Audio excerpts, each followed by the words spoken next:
우리 다 같이 사도신경으로 신앙 고백하심으로 1월 13일 새벽 예배를 하나님께 드리겠습니다.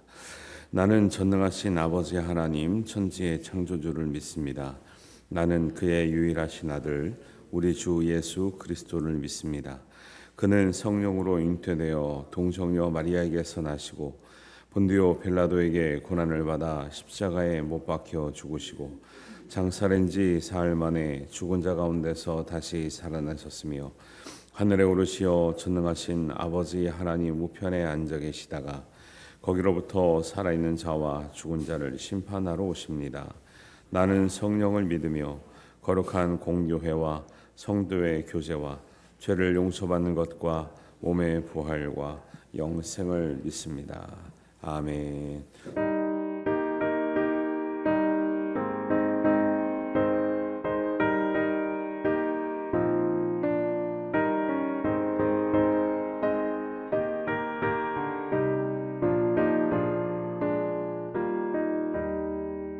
주의 피로 이룬 샘물 참 깊고 넓도다. 구원하는 그 신능력 다 찬송할지라. 찬송하세 주의 보혈 그 샘에 지금 나가 죄의 깊이 빠진 이 몸 그 피로 씻어 맑히네. 죄악 세상 이김으로 거룩한 길 가는 나의 마음 성전 삼고 주께서 계시네. 찬송하세 주의 보혈 그 샘에 지금 나가 죄의 깊이 빠진 이 몸 그 피로 씻어 맑히네.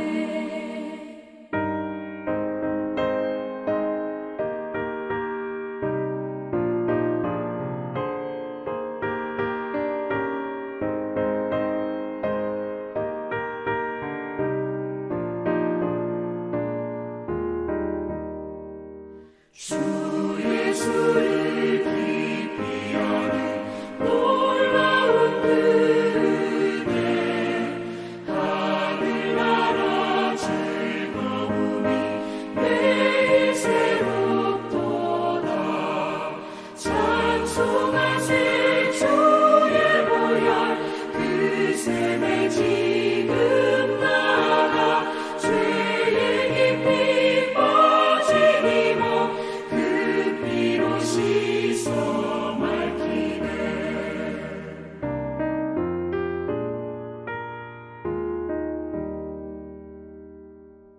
하나님 말씀은 요한복음 4장 27절부터 42절입니다. 우리 한 목소리로 봉독합니다. 이때에 제자들이 돌아와서 예수께서 여자와 말하는 것을 이상히 여겼으나 무엇을 구하나이까 하여 묻는 자가 없더라. 여자가 물동이를 버려두고 동네로 들어가서 사람들에게 이르되 내가 행한 모든 일을 내게 말한 사람을 와서 보라. 이는 그리스도가 아니냐 하니 그들이 동네에서 나와 예수께로 오더라. 그 사이에 제자들이 청하여 이르되 랍비여 잡수소서. 이르시되 내게는 너희가 알지 못하는 먹을 양식이 있느니라. 제자들이 서로 말하되 누가 잡수실 것을 갖다 드렸는가 하니 예수께서 이르시되 나의 양식은 나를 보내신 이의 뜻을 행하며 그의 일을 온전히 이루는 이것이니라. 너희는 넉 달이 지나야 추수할 때가 이르겠다 하지 아니하느냐. 그러나 나는 너희에게 이르노니 너희 눈을 들어 밭을 보라. 희어져 추수하게 되었도다. 거두는 자가 이미 삭도 받고 영생에 이르는 열매를 모으나니 이는 뿌리는 자와 거두는 자가 함께 즐거워하게 하려 함이라. 그런즉 한 사람이 심고 다른 사람이 거둔다 하는 말이 옳도다. 내가 너희로 노력하지 아니한 것을 거두러 보내었노니 다른 사람들은 노력하였고 너희는 그들이 노력한 것에 참여하였느니라. 여자의 말이 내가 행한 모든 것을 그가 내게 말하였다 전하므로 그 동네 중에 많은 사마리아인이 예수를 믿는지라.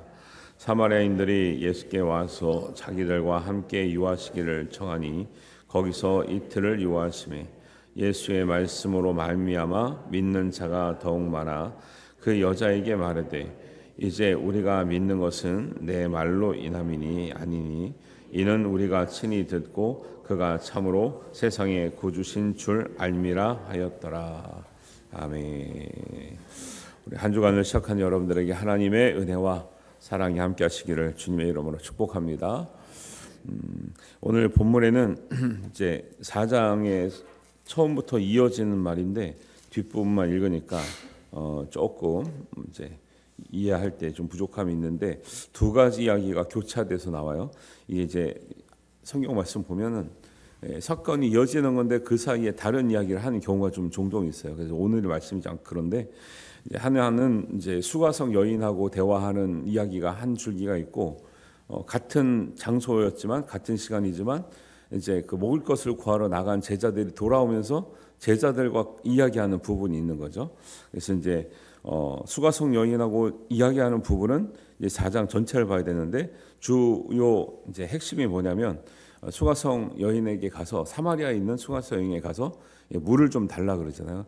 뜨거운 태양이 있는 이 낮 시간에 그 사실은 그 시간에 물을 기르러 오는 사람은 별로 없는데 사마리아 사람이기 때문에 그렇게 이제 왔던 것 같아요. 근데 예수님께서 진짜 이렇게 먼 길을 오셨기 때문에 목이 마르실 수도 있고 예수님이 하시는 의도는 뭔가 메시지를 주기 위해서 하시는 그 행동들이 많으세요. 물이 이제 목이 말라서 물을 달다고 한 것도 있고 물로 인해서 예수님이 하실 말이 있는 거죠. 그래서 물을 좀 달라 하니까 이제 그 수가성 여인이 어찌 사마리아 여인에게 물을 달라 합니까? 왜냐하면 예수님은 유대 사람인지 알거든. 딱 보기만 해도. 그러니까 유대 사람은 사마리아 사람을 상종하지 않는다라는 게 다 그 당시 알고 있는 이제 그런 이제 문화기 때문에 이제 상종하지도 않을 건데 말을 건네오니까 사실은 그게 고맙다기보다는 좀 두려운 거죠. 왜 나한테 말을 걸지? 이런 느낌이죠. 근데 물을 달라니까 왜 사마리아 사람한테 물을 달라 합니까? 하니까 이제 물에 대한 관심이 딱 모아졌잖아요. 그러니까 그때 하시는 말씀이 진짜 물을 먹기도 전에 예수님께서 뭐라고 그러시냐면 내가 주는 물을 마시는 자는 영원히 목마르지 아니하리니 내가 주는 물은 그 속에서 영생하도록 솟아나는 샘물이 되리라. 이런 얘기를 하는 거죠. 그러니까 한 번도 이런 얘기를 들어보지 못했는데 이 수가성 여인이 깜짝 놀라는 거죠. 그러면서 예수님과 여러 가지 대화를 하면서 이분이 우리가 소문으로만 듣던 그리스도가 아닌가 생각하게 됐고 나중에 대화를 마친 다음에는 확신하게 된 거죠. 그래서 그 물을 기르러 왔다가 물동이를 내버려 두고 자기 동네로 가서 와 보라 그리스도가 났다 이렇게 전하니까 많은 사람들이 이제 믿게 되는 이런 광경입니다. 이 장면을 통해서 제가 묵상할 때 예수님께서 우리가 생각하지 못하는 무엇을 요구하시잖아요. 그건 하나님이 여러분에게 무슨 하실 말씀이 있는 거예요. 사람들이 그때 대부분 하는 말이 뭐냐면 준비가 안 됐습니다. 이렇게 얘기해요. 근데 하나님이 수가성 여인이 준비가 됐어요, 안 됐어요? 안 됐죠. 하나님 예수님이 말을 걸으실 때 그 말을 따라가다 보면 이르시려고 했구나라는 걸 알 수 있는데 사람들이 이 영생하도록 나는 이 물에 대한 메시지를 못 듣는 이유가 물을 좀 달라 그러면 나는 당신과 상관이 없나이다 하고 가버린단 말이죠. 그리고 나는 아직 준비가 안 됐습니다. 사람들 하는 말이 맨날 그래요. 교회에서 하는 말이 맨날 듣는 얘기가 그런 거죠. 상관이 없다, 준비가 안 됐다. 하나님이 길을 놓치는 거예요. 우리가 뜻하지 않았지만 원하지 않았지만 예상치 못했지만 하나님께서 선한 어떤 말을 걸어오신다. 나에게 어떤 도전을 주신다 할 때 하나님 어떤 의도가 있는지를 깊이 묵상하시고 정말 순수하게 하나님의 말씀에 귀를 기울일 수 있는 여러분들의 믿음이 되시길 바랍니다. 그걸 거부하면 더 이상 성장은 없어요. 왜? 하나님은 우리가 예상한 대로 움직이지 않으세요. 예상한 말씀을 해주시는 분이 아니죠. 근데 사람들이 내가 예상하지 못하는 말을 들으면 거부를 한다는 거죠. 이런 것들이 이제 볼 수 있는 거죠. 수가성 여인은 예수님과 그래도 계속 대화를 해가는 거죠. 내 남편이 누구냐? 그런 남편, 아니 모르는 여자에게 남편이 누구냐 물어보는 것도 실례잖아요.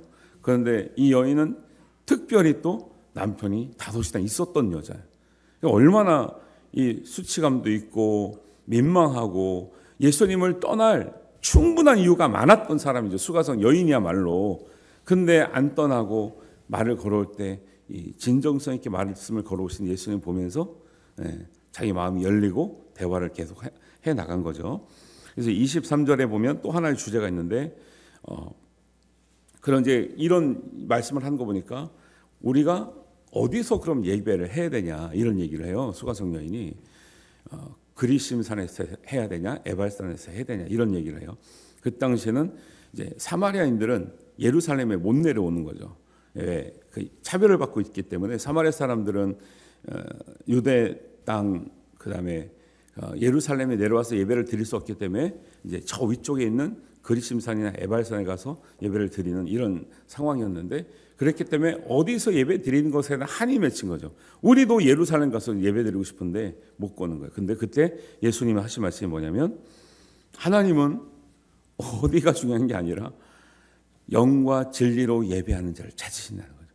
와, 이 얘기는 오늘날 들어도 도전이 되지만 그 당시에 예루살렘을 가지 못하는 사마리아인에게는 진짜 혁명적인 말씀에 가깝습니다. 이게 왜 예루살렘에 가지 않으면 예배를 안 받으신다고 생각했던 때이기 때문에 그래서 항상 서러움과 차별과 우리는 예배조차도 우리가 원하는 곳에서 하나님이 원하시는 곳에서 드릴 수 없구나라고 생각하고 있었는데 예수님께서 그 길을 열어주시는데 뭐라고 하세요?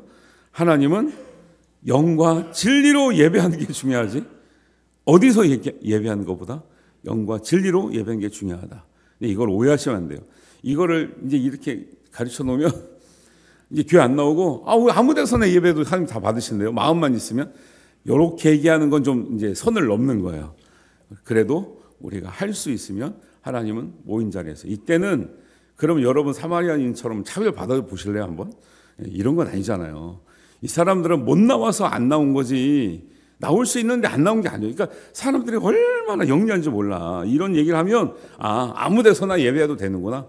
이렇게 또 가볍게 간단 말이에요. 그런 얘기를 하시는 게 아니죠. 사람들이 참 그래서 무서워서 사람 무서워서 말씀을 못 가르친다니까요. 이런 얘기하면 반드시 이런 생각을 하는 사람이 있단 말이에요. 제가 한두 번 들어보냐고. 성경에는 뭐 장소가 중요하지 않네요. 그다음에 뭐 순종이 제사보다 낫다고 하면서 그건 좋아. 그건 좋은데 이제 재물 안 드리는 사람들이 있어. 마음만 있으면 되지 하나님 뭐 재물을 받으십니까? 말 맞는 것 같아요, 안 맞는 것 같아요? 말만 맞는 거야, 말만 맞는 거야. 예를 들면은 욥에게 했던 친구의 말도 내 시작은 미약하였으나 끝은 창달이라가 맞아 안 맞아요? 맞는 말인데 친구가 욥한테 그런 식으로 말하면 안 되는 거예요. 그게 말이 틀린 게 아니에요. 그게 맞아요. 하나님 우리의 처음 시작은 미약했지만 창대하게 하신 하나님이에요.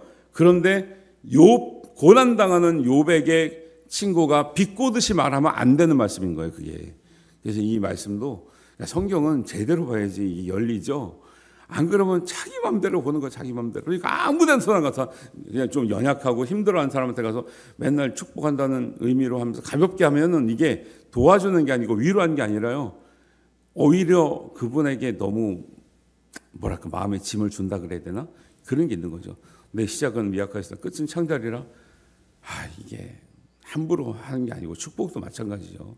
축복도 격에 맞는 축복이 있는 거죠. 아무 데 가서나 감사를 얘기하고 정말 고통받고 있는데 하나님의 무조건 무슨 막 특별한 게 있어서 다 그렇게 이렇게 말하는 게 아니라 정말 슬퍼할 때는 같이 슬퍼도 해주고 그런 다음에 위로도 있는 거죠.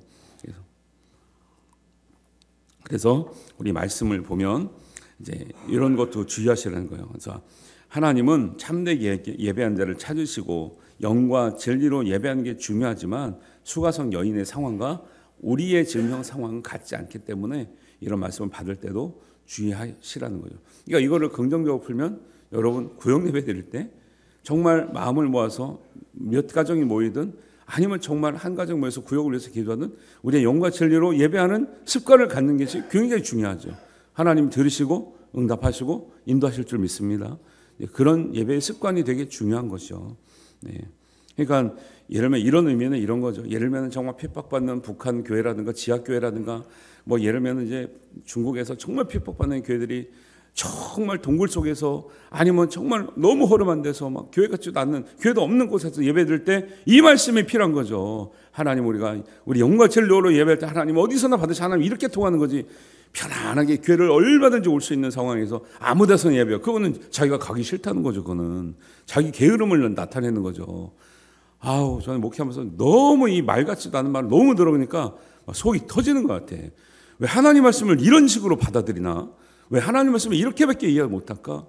이런 답답함이 있으니까 이해를 해주세요. 제가 흥분을 해도 너무 답답해요. 사람들 말하는 거 보면. 근데 이제 거기다 대놓고 가르칠 수가 없는 거예요. 왜? 가르치면 또 실족했다 그러니까. 도대체 이거 참 이거 어떻게 말씀을 전해야 되나 모르겠어요. 그러니까 이런 말씀을 다 받아들이니까 이런 말씀은 웬만한 선지자나 선생들이 할 수 있는 말이 아니기 때문에 그리스도라는 느낌을 막 받은 거죠. 그러니까 이 사람이 진짜 물을 뜨러 왔는데 물동이를 버려두고, 이게 오늘 읽었던 말씀이 이제 물동이를 버려두고 가는 이 장면부터 나오는 거죠. 버려두고 가서 동네 가서 와서 보라 그리스도가 아니냐 하니까 사람들이 많이 와서 이제 결론적으로 많이 믿는 거죠. 제자들하고 똑같은 상황이에요. 제자들에게 나를 따르라니까 제자들이 뭐를 버려두고 예수님을 쫓았대요? 그물과 배를 버려두고 예수님을 쫓으느라. 진짜 말씀을 만나면요 자기 인생의 목적이 바뀌는 거예요. 근데 사람들이 왜 자기 거를 못 버려두냐? 아직 못 만났다 소리예요. 그러니까 못 만난 걸 뭐 어떻게 하겠어? 억지로 만나게 하겠어요? 기도해야죠. 그러니까 사람들은요 하는 거 보면 다 압니다. 저 사람이 예수님 만났구나, 하나님 진짜 믿는구나, 믿음이 좋구나 안 좋구나. 드러납니까 안 드러납니까? 드러나는데 안 하면서 사람들이 좋은 척을 하는 거죠. 좋은 척하는 사람한테 말을 하면 말을 안 듣죠. 근데 진짜 믿는 사람한테 말을 하면 어떤 말이든 듣죠. 하나님 말씀이라고 하면. 우리도 가정을 버려라, 직업을 버리라는 뜻이 아니고 인생의 목적이 바뀌었다라는 거예요. 같은 일을 해도 그냥 내가 먹고 살기인 게 전부인 사람과 내가 같은 일을 하고 같은 수입이 있지만 하나님의 영광과 정말 하나님의 나에게 주신 비전을 위해서 일을 하고 땀 흘리고 수고하는 것이요 인생의 질이라는 거죠. 하나님은 이걸 원하시는 거죠. 수가성 여인이 예수님 만나고 나서 직업이 바뀌었습니까? 뭐 물을 안 들어왔겠습니까? 갔죠. 그런데 그리스도를 만났다. 내 인생의 문제가 해결됐다. 예배의 문제가 해결됐다 하면서 이 사람의 일이 바뀌었습니다. 그러니까 자기가 물을 뜨러 왔는데 물을 뜨는 것보다 더 중요한 일을 만나니 거기에 집중하는 거죠. 믿는 사람들의 삶은 바로 그런 겁니다. 우리가 세상 사람들하고 다 똑같이 살죠. 그런데 예수님을 만나고 하나님을 만나고 말씀을 만남으로 인해서 우리의 삶의 목적과 방향이 달라지므로 우리가 같은 땀을 흘려도 같은 수고를 해도 더 수고를 해도 때로는 손해를 봐도 하나님의 영광과 하나님 나라에 참여하는 일이 됐기 때문에 기쁨과 감사함으로 하게 되는 줄 믿습니다. 그런 일을 우리가 하고 있는 거죠. 그리고 보세요. 자녀든 이웃이든 친구든 보세요. 그걸 모르고 살아간 인생을 보셔요. 사실은 뭐 더 이상의 뭐가 없죠. 그냥 잘 살고 편하게 사는 것뿐이죠. 근데 사람들은 자기의 사람보다 높은 이상을 추구하게 돼 있는데 나이 들면 이것도 이제 점점 내려오죠. 현실적이 되죠. 그냥 먹고 살면 만족이 되는 거예요. 그래서 항상 젊었을 때 꿈이 중요하다고 얘기하는 이유가 있고, 성경은 묵시가 없으면, 계시가 없으면, 비전이 없으면 망한다라고 얘기를 하는 거죠. 청소년들이 꿈이 없고 비전이 없으니까 옛날에는 그래도 소위 뭐예요? 꿈이 대통령이었거든요. 근데 지금은 애들 꿈이 뭘로 내려왔어요? 이제 9급 공무원으로 내려왔다니까. 왜 9급 공무원이 제일 편하대 애들이 볼 때. 그리고 평생 철밥통이라는 얘기를 엄청나게 들은 거예요 어른들한테. 그러니까 이제 굳이 그렇게 힘든 위까지 올라갈 필요 없다. 평생 먹고 살 거 있으면 된다. 애들이 꿈이 이제 대통령은 몇 급인가? 그 높은 공무원에서 애들 9급까지 내려온 거죠. 뭐 좋은 당 나와도 9급 막 되기 힘들다니까 지금. 아이고 그렇습니다. 그래서 여러분 말씀을 진짜 순수하게 진작에 받아들이시면 우리가 살아갈 수 있는 수준보다 훨씬 하나님의 수준으로, 하나님이 원하시는 수준으로 살아가게 될 줄을 믿습니다. 그러면 내가 당당하고 보람이 있고 나 스스로의 존재감이 높아져서 정말 나 스스로의 정말 하나님 주신 은혜 가운데 살아가는 그 보람이 굉장히 무장이 되는 거죠. 그러면 어떤 어려움이 오고 힘든 게 있어도 이겨지는 거예요. 그럴 때 그게 믿음이 되는 거고. 그런데 왜 가끔 저는 너무 안타까운 거 있어요. 여러분 이렇게 뭐 뉴스 같은 거 보다가 어떤 연예인이 자살했대. 근데 거기 십자가 그려져 있는 거 보시면 난 너무 안타까운 거죠. 물론 성경에 저도 찾아봤어요. 장례를 치르면서 가끔 그런 경우가 있거든요. 어떻게 얘기를 해줘야 되나? 근데 우리가 흔히 뭐 그렇게 하면 막 지옥 간다 이런 얘기 있는데 명백하게 그렇게 막 딱 부러지게 나오는 건 없어요. 근데 그렇다고 좋은 얘기 해줄 수는 없잖아요. 근데 위로를 해드려죠. 위로를 해드는 건데 문제는 그걸 하나님이 원하시는 건 아니잖아요. 우리가 어디 결론적으로 어딜 가냐 이걸 떠나서. 그런데 저렇게 십자가를 그려 놓을 정도로 믿음 생활을 했고 교회를 다니고 했는데 저렇게 극단적인 선택을 했다는 것이 너무너무 안타깝죠. 왜? 그만큼 지금 말하는 것처럼 말씀이 내 삶으로 안 부딪힌 거예요. 이게 부딪히고 내 것이 됐으면요 이겨낼 수 있다니까요. 진짜로 이겨낼 수 있어요. 지금도 우리 성도들 가운데 어떤 육신의 일이든 마음의 일이든 영적인 일인 것 때문에 집 밖을 못 나온 사람들이 꽤 많아요. 안타깝죠. 네, 어떻게 도와줄 방법도 없고 참 그렇게 그 이유가 뭐냐면 그분을 탓한 게 아니라 우리가 진정한 만남의 말씀과의 만남의 힘은요 정말 인간이 겪을 수 있는 모든 고통을 이겨낼 수 있는 하나님의 능력을 주셔요. 그렇기 때문에 우리가 예를 들면은 그 아우슈비츠 같은 포로 수용소에서 진짜 사람을 태워가지고 비늘을 만드는 그 상황에서도 사람들이 기도하며 살아냈던 이유가 바로 그런 거거든요. 사람은 그런 가치 있는 정말 하나님의 정말 생명력 있는 존재라는 것을 알려주고 있는 거예요. 그런데 그런 상황에서 하나님 붙드는 마음이 없었다면 자포자기하게요. 가스실을 들어가고 사람들을 태워서 비누가 만들어지고 이런 장면을 보면서 누가 살고 싶겠냐고요. 누가 살아서 여기를 나가서 나갈 희망이 없는데 내가 살아야겠다는 희망을 어디서 얻냐는 거예요. 근데 심각하게 보면 우리 삶도 여전히 그래요. 낙이 없습니다. 괴롭습니다. 인생의 목적이 없습니다. 만나기 싫습니다. 내 마음이 좌절되고 우울합니다. 몸이 아픕니다. 형편이 좋아지지 않습니다. 살 소망이 있어요. 지금도. 똑같은 거예요. 막 어려운 사람만 살기 힘든 게 아니라 편안한 사람도 마음이 붙들림 받지 않으면 예수님 손에 붙들림 받지 않으면 똑같다니까요. 삶의 목적을 잃어버리고 낙심하고 좌절하기는 똑같은 거예요. 오히려 편할수록 더 의욕이 떨어지는 거죠. 그래서 소가성 여인도 삶에 막 생각을 해보세요. 의무를 길러 나올 때 남편이 5까지 있었던 여인의 그 삶을 생각해 보세요. 우물을 길러 올 때 남들은 길러 오지 않는 시간에 오면서 와 우물 길러 가지 이랬겠어요? 아니면은 오늘 내가 왜 사나? 뭐하러 살까? 이 물을 내가 왜 들어갈까? 다른 길로 갈까? 얼마나 그런 마음이 들었겠냐는 거예요. 남편도 한둘이 있을 때가 좋은 거지 5을 겪어봐. 이게 좋은가? 근데 왜 또 지금도 남편이 있어요? 그렇게 안 하면 이 당시에 사마리아인 여인은 살 수가 없는 상황인 거예요. 생기 유지를 할 수가 없기 때문에 그렇게 해서 선택한 남편이 좋겠냐고요. 그렇게 해서 선택한 남편이 잘해주겠어요? 아시잖아요. 여자가 너무 이런 형편에 있는 여인과 결혼할 남자들은 또 여자들한테 잘해주지도 않잖아요. 잘. 옛날에도 그랬고. 이런 여인에게 예수님 찾아오시는 거죠. 그리고 복음을 전하시고 이런 여인도 복음을 만나고 진리를 만나니 와보라 그리스도가 아니냐 내가 새 생명을 얻었다 영생하는 물을 얻었다. 왜? 물 진짜 죽지도 않죠 예수님. 근데 그 말씀만 듣고도 영생하는 물을 얻었고 정말 내가 이제 진짜 예배할 수 있는 마음을 얻었다. 진리를 깨달으니까 사람들께서 막 전해요. 여러분 전도는요 기술을 하는 게 아니에요. 진정성 있는 진짜 내 마음에서 우러나는 참된 복음을 전하면 거기에 감동 받게 돼 있어요. 제가 막난데 우리 식구들 다 전도한 이유가 그래요. 내 말을 안 믿는다니까 우리 식구들이.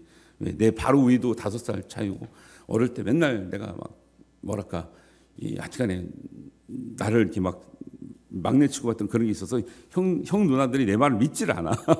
그런데 때가 됐을 때 진지한 마음으로 그 감동을 주는 진짜 아버지부터 해가지고 너무 무섭기도 하고 막 내 말도 안 믿고 하니까 내가 어떻게 전도를 해야 되나. 근데 감동 주실 때 뭐 기술이 있는 게 아니죠. 내가 전도 폭발 배운 것도 아니고 상윤을 배운 것도 아니고 그 당시에. 교회 가면 문제가 해결돼. 아버지 예수님 믿으셔야 돼요. 천국 가셔야 됩니다. 누나에게는 교회 가면 해결된다. 뭐가 있어요. 그게 교회 가면 해결된다. 진짜 복음은 아니죠. 그게 뭐 교회 가면 해결되는 건 아니죠. 예수님 잘 믿어야 돼 해결되는 거지. 근데 진정성이 있는 복음에 대한 소개, 교회에 대한 소개가 그 사람이 진정성을 먹고 감동을 한다니까 사람들이. 근데 지금 막 기술을 배우지 않으면 못하는 줄 알아 사람들이. 그래서 저는 뭐 예를 들면 뭐 전도 폭발 막 배워서 시키는 거는 저는 크게 의미가 없다고. 전도는 기술이 아니에요. 진정성이 진정성. 예. 진짜 사랑하고 야 예수 믿자. 교회 가자. 같이 기도해 보자. 하나님 도와주실 거야. 우리 일어날 수 있어. 함께 해보자. 이럴 사람이 필요한 거죠. 내가 스킬을 써가지고 이걸 전하면 저 사람 반응이 나타나고 이걸 또 말하면 이건 한계가 있어요. 한계가 있어. 저희도 신학교 다니면서 다 배웠지만 도움이 되죠. 도움이 되니까 녹아서 하는 건데 진정성 가지고 여러분 승부하시길 바랍니다. 사랑하면 가르치고 사랑하면 전도하는 거예요. 근데 어떤 사람이요? 정말 수가성 여인처럼 어려운 사람들에게 가야 된다니까요. 안 어려운 마음이나 형편이나 육신이 안 어려운 사람들 가니까 난 필요 없다 이렇게 하는 거예요. 근데 진짜 복음이 필요한 사람을 진짜 찾아가면요 받아들인다는 거예요.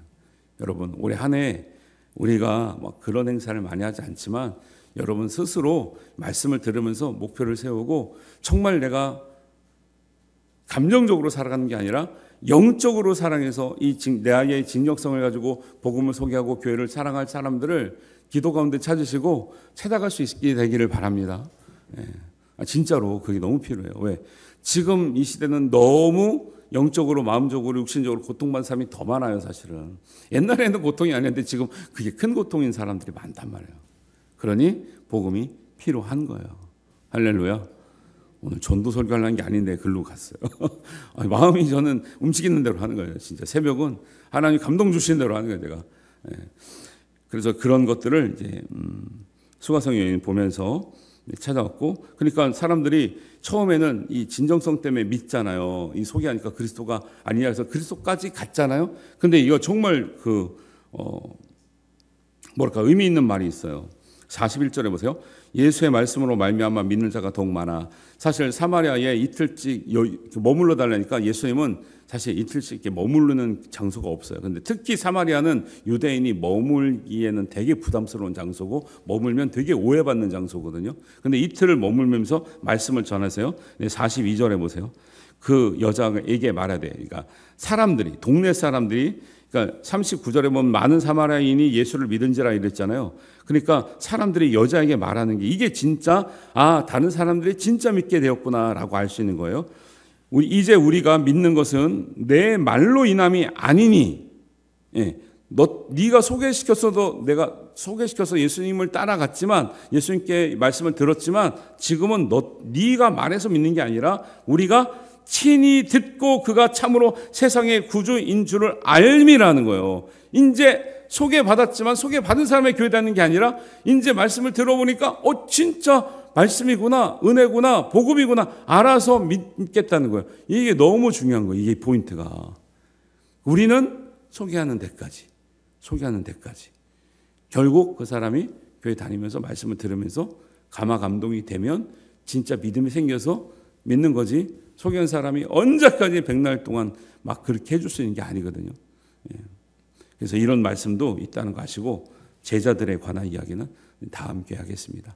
그래서 오늘 사마리아 여인에게 찾아와 주셔서 그에게 복음을 전해주시고 그가 믿음으로 반응할 때 어떤 변화가 있고 그로 인해서 많은 사람이 복음 받아들이게 되고 사람이 소개했지만 나중에는 예수님의 말씀 복음을 듣고 반응하고 믿고 이제 이 사람들이 정말 복음을 듣지 못한 사람들이 자기 인생의 문제가 해결되고 예배의 문제가 해결되고 정말 영적인 문제가 해결된 이런 모습 보인 것처럼 여러분과 우리에게도 저에게도 이렇게 해결되기를 바라고 더 많은 사람들에게도 이 은혜가 전파될 수 있도록 여러분 진정성을 가지고 복음과 사랑을 전하시기를 바랍니다.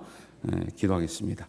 하나님 아버지 은혜를 감사합니다. 오늘 말씀을 통해서 우리가 정말 예수님 만난다는 것 무엇인지, 말씀을 만난다는 것 무엇인지, 복음을 만난다는 것이 무엇인지, 복음을 또 전한다는 것이 무엇인지에 관해서 우리가 은혜를 나눴습니다. 하나님, 우리의 삶도 예수님 때문에 인생의 목적이 변하였으니 하나님, 우리의 나머지 삶도, 시간도, 생명도, 우리의 힘도 주님을 위해서, 주님의 복음의 만남을 위해서 우리가 사용할 수 있도록 함께하여 주시옵소서.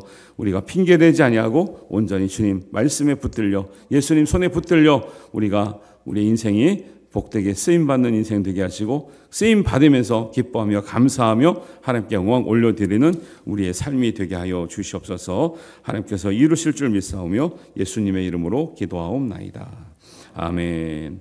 하늘에 계신 우리 아버지, 아버지의 이름을 거룩하게 하시며 아버지의 나라가 오게 하시며 뜻이 하늘에서와 같이 땅에서도 이루어지게 하소서.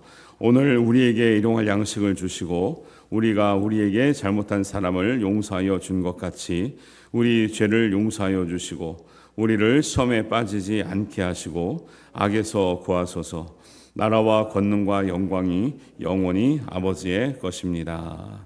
아멘.